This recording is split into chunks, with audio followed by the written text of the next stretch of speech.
पहली दफ़ा हमने कहा नाम शाह, यानी कि सीधी सीधी तर्ज गई, लेकिन रिपीट में नाम शाह ने जहाँ मिट जाएंगे लेकिन यहाँ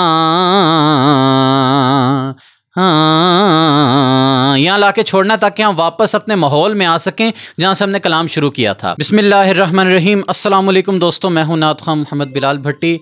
बहुत लंबी गैर हाज़िरी के बाद मैं आपको अपने चैनल पर खुश आमदीद कहता हूँ। कुछ अपनी निजी मसरूफियात थी जिसकी वजह से मैं रेगुलर कंटेंट ना बना सका, उसके लिए माजरत। तो जनाब हस्बे मामूल हस्बे रूटीन मैं दोबारा से हाज़िर हो गया हूँ। तो आज हम बड़ा खूबसूरत कलाम प्रैक्टिस करने जा रहे हैं। हमारे मुल्क पाकिस्तान के मुमताज़ व मोहतरम आलिम दीन जनाब हज़रत अल्लामा मौलाना फ़ारूक़ुल हसन साहब का पढ़ा हुआ बड़ा ही प्यारा कलाम, कोई गुल बाकी रहेगा ना चमन रह जाएगा। इसकी प्रैक्टिस करेंगे, ना सिर्फ प्रैक्टिस बल्कि बताऊंगा ये किस शायर का लिखा हुआ है, आपको हर शेर का मायने भी समझाऊंगा। बहुत कुछ आज की वीडियो से आपको सीखने को मिलेगा। तो प्लीज़ चैनल को सब्सक्राइब कर लें। और ये वीडियो आप जहां पर भी देख रहे हैं, चाहे टिकटॉक पर देख रहे हैं, यूट्यूब पर देख रहे हैं, चाहे फेसबुक पर देख रहे हैं, मेरे इन तमाम प्लेटफॉर्म्स को जरूर फॉलो करते जाइएगा, क्योंकि यहाँ पर आपको नात के हवाले से बहुत अच्छा और बहुत मुफीद, बहुत हेल्दी कंटेंट देखने को मिलता है। खास करके जो नए आने वाले नात ख़ां हैं उनके लिए ये चैनल एक ख़जाने से कम नहीं है। तो आइए आज की प्रैक्टिस का आगाज़ करते हैं। नाज़रीन मोहतरम, ये खूबसूरत कलाम जिस शायर का लिखा हुआ है जनाब कफ़ायत अली मुरादाबादी, उनका लिखा हुआ बड़ा ही प्यारा ये कलाम है, बड़ा दर्द वाला कलाम है। अच्छा, इसको आप खालिसतन नात नहीं कहेंगे, ठीक है, समझ लें ये फ़िक्र आखिरत के हवाले से एक पैगाम है जिसके अंदर और भी मुख्तलिफ़ मौज़ूआत को टच किया गया है। तो आइए पढ़ते हैं। नहायत ही कैफियत के साथ आपने इसका आगाज़ करना है। अपने ऊपर जब आप कलाम तारी करेंगे तो उसकी कैफियत मज़ीद बढ़ जाएंगी। तो आइए इसकी अस्ताई पढ़ते हैं। कोई गुल बाक़ी रहेगा ना चमन रह जाएगा, कोई गुल बाक़ी रहेगा ना चमन रह जाएगा। ठीक है, ना तो कोई गुल बाकी रहेगा, यानी कि ना कोई फूल ना कोई चमन। ये सारी खूबसूरतियाँ ये जो दुनिया में हम देखते हैं ये एक दिन फ़ना हो जाएंगी, पर रसूलुल्लाह का दीने हसन रह जाएगा। हर चीज़ को फ़ना है, लेकिन इस जहान में नबी पाक सल्लल्लाहु अलैहि वसल्लम जो दीन लेकर आए, दीन हसन, वो क़यामत तक चमकता रहेगा। पर रसूलुल्लाह का दीने हसन रह जाएगा। गा सीधा नोट आपने छोड़ना है, गा ऐसे नहीं करना, ये नक्स होता है, ये आवाज़ की कमज़ोरी होती है। दीने हसन रह जाएगा। अब अंतरे की तरफ चलते हैं। नाम शाहाने जहाँ मिट जाएंगे लेकिन यहाँ हश्र तक नामो निशाने पंजतन रह जाएगा। यानी कि दुनिया के तमाम बादशाह, बड़े से बड़ी सल्तनत, बड़े से बड़ा शहंशाह फना हो जाएगा, लेकिन बरोज़े क़यामत तक पंजतन का जिक्र, पंजतन की शान, पंजतन का तज़किरा होता रहेगा। नाम शाहाने जहाँ मिट जाएंगे लेकिन यहाँ, आपने इस तरह से अंतरा उठाना है पावरफुल तरीके के साथ। नाम शाहाने जहाँ मिट जाएंगे लेकिन यहाँ, रिपीट में हम थोड़ा सा इसे चेंज करेंगे। पहली दफ़ा हमने कहा नाम शाह, यानी कि सीधी सीधी तर्ज गई, लेकिन रिपीट में नाम शाह ने जहाँ मिट जाएंगे लेकिन यहाँ, यहाँ लाके छोड़ना ताकि हम वापस अपने माहौल में आ सकें जहाँ से हमने कलाम शुरू किया था। हश्र तक नामो निशाने पंजतन रह जाएगा। हश्र तक नामो निशाने पंजतन रह जाएगा। यहाँ पर एक इल्मी पॉइंट मैं जिक्र करता चलूँ, मैं आलिम दीन नहीं हूँ, लेकिन मैंने बहुत जगह देखा है कि लोगों को लफ्ज़ पंजतन से मसला होता है। महफिल में पढ़ते पढ़ते अक्सर नात खानों को रोक देते हैं और ये तनकीद की जाती है कि आप पंजतन क्यों कह रहे हैं, क्या सिर्फ 5 ही हस्तियाँ पाक हैं और कोई पाक नहीं है? माज़अल्लाह अस्तग़फिरुल्लाह। इस नज़रिए के साथ तो हम कहते भी नहीं हैं। इसमें किसी ज़ात की तहरीफ है या किसी पर तनकीद करना मकसद नहीं होता।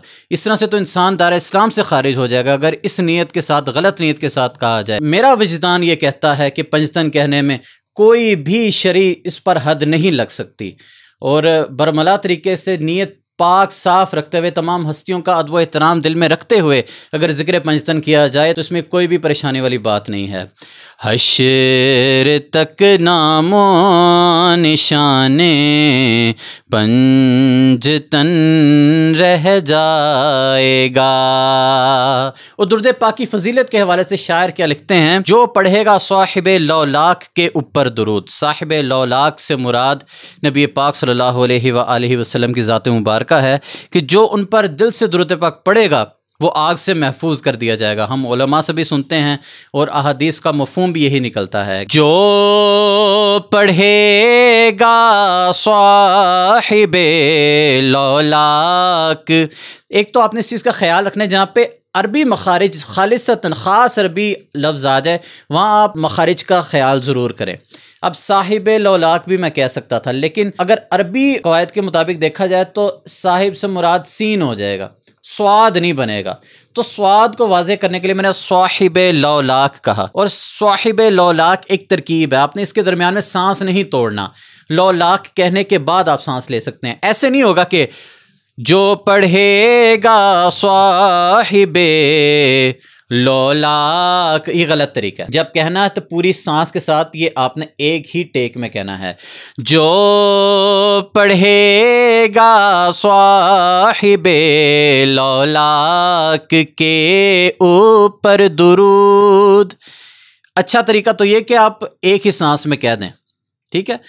हर नात में ये नहीं होता कि आपने एक सांस में लाइन कहनी होती, लेकिन कुछ मकाम ऐसे होते हैं कि आप वहाँ पर आपको एक सांस में लाइन कहनी पड़ती है, जैसा कि ये मकाम आया। लेकिन ये यहाँ पे ऑप्शनल है, अगर आपसे नहीं हो रहा तो आप इसको पीसेस में कर सकते हैं। किस तरह से? सांस की पांट देखिएगा। जो पढ़ेगा साहिबे लौलाक के ऊपर दुरूद, के ऊपर दुरूद बाद में कह लें, या फिर जो पढ़ेगा साहिबे लौलाक के ऊपर दुरूद के कह के आप सांस लेने ऊपर दुरूद बाद में कह दें। फिर आपने इसको वाइंड अप की तरफ लेके जाना। सबसे पहले आप इसको ऊपर लेके जाएंगे, फिर आप इसको वापसी की तरफ लेके जाएंगे। जो पढ़ेगा साहिबे लौलाक के ये भी जगह आपने बड़ी खूबसूरती के साथ कहनी है, के ऊपर दुरूद, आग से महफूज उसका तन बदन रह जाएगा। जहाँ पे बेसी लफ्ज आ रहे हैं, इनके बेस वाले अल्फाज आ रहे हैं, उनको अपने सही ग्राम के साथ कहना है। आग से महफूज उसका तन बदन रह जाएगा। अतलसो कम ख्वाब की पोशाक पर नाज़ाना हो, अतलसो कम ख्वाब की पोशाक पर नाज़ाना हो,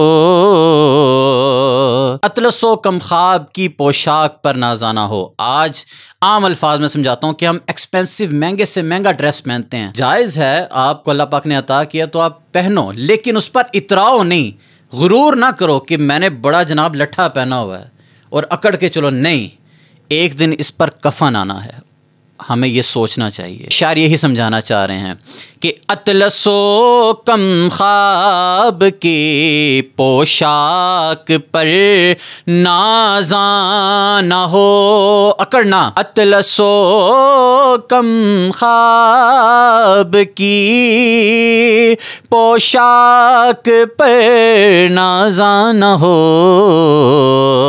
इस तने बेजान पर खाकी कफन रह जाएगा। ये तन एक दिन बेजान हो जाएगा और उस पर खाकी कफन, ये कि खाक में मिल जाने वाला कफन आ जाएगा।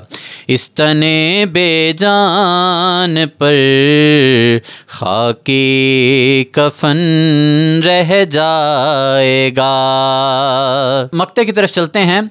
काफ़ी उनका तखल्लुस था और अपना तखल्लुस इस्तेमाल करते हुए उन्होंने मक्ते में क्या बात कही कि सब फना हो जाएंगे काफ़ी ओ लेकिन हश्र तक, क्या काफ़ी, सब फना हो जाएंगे, सब फना हो जाएंगे काफ़ी ओ लेकिन हश्र तक, ठीक है, हश्र तक आने वाला हर जानदार फना हो जाएगा, लेकिन नाते हज़रत का ज़बानों पर सुखन रह जाएगा।